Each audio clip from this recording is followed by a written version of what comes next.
عربی میں اور قرآن کے اعجاز اور معانی بدی اور تحسینات لفظیہ کو جاننے میں۔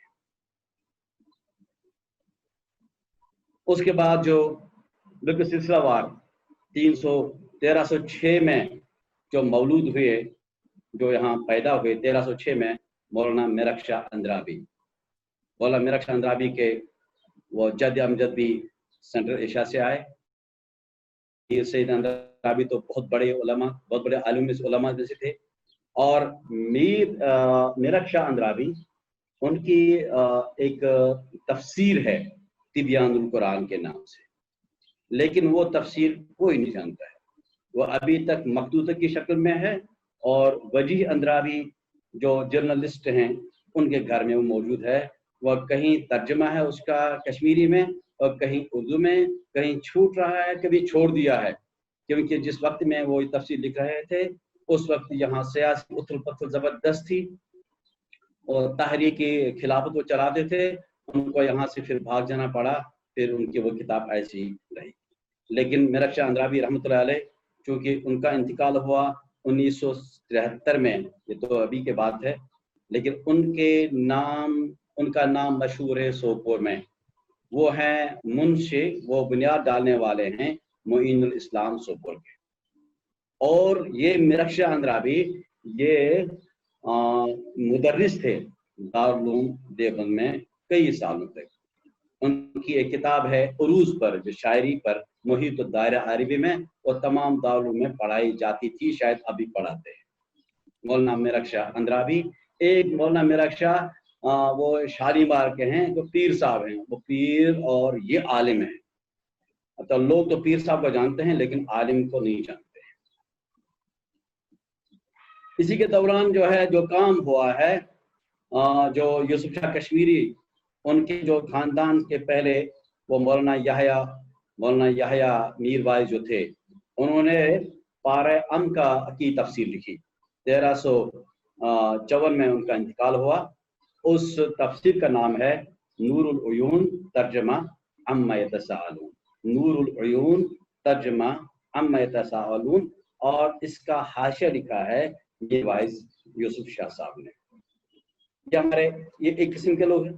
اس کے بعد ہمارے جو زبردست شیعہ عالم یہاں رہے، شیعہ عالم دین، السید ابو القاسم الحائری، سید ابو القاسم حائری، ان کی تفسیر ہے بزبان فارسی، اس کا نام ہے لوامع التنزیل و سواتع التعبیر۔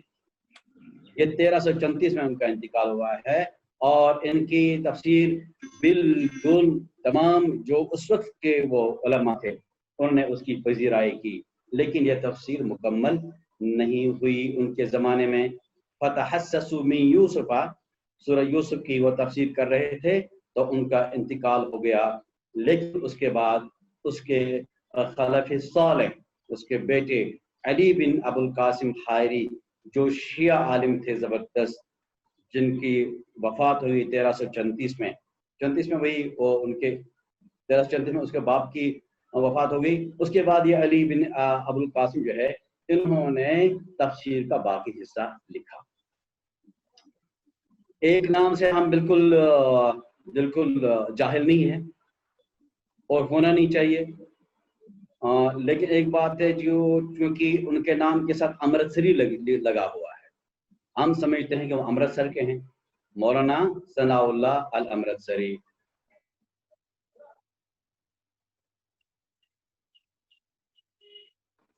وہ اصل قاضی گنڈ کے تھے، اور قاضی گنڈ سے ان کے والد، ان کے جد جو اس وقت میں امرتسر جاتے تھے اور وہاں جو ہے وہ تجارت کرتے تھے، اسی کے ساتھ جو ہے یہ ثناء اللہ صاحب جو ہے وہ ان کی ولادت ہو گئی۔ ہیں وہ کشمیری، بلکہ وہ ایک خط لکھتے ہیں، مجھے ایک خط یاد ہے ان کا، خط کسی صاحب کو لکھتے ہیں، نیچے لکھتے ہیں خاکسار ثناء اللہ کشمیری، ساکن قاضی گنڈ، ضلع سری نگر۔ ان کی تفسیر ہے تفسیر القرآن بکلام الرحمن، یہ مکمل تفسیر ہے، تفسیر القرآن بکلام الرحمن، یعنی تفسیر القرآن بالقرآن۔ سب سے اہم ترین تفسیر مانی جاتی ہے وہ تفسیر جب قرآن کی تفسیر قرآن سے ہی کی جائے. کہیں کوئی آیت مجمل ہوگی، مختصر ہوگی، اور دوسری جگہ اللہ تعالیٰ اسی آیت کی کسی اور صورت میں تفسیر بیان کرتے ہیں، وہ اس صورت کی آیات کو لانا اس صورت کی شرح میں اس کو تفسیر.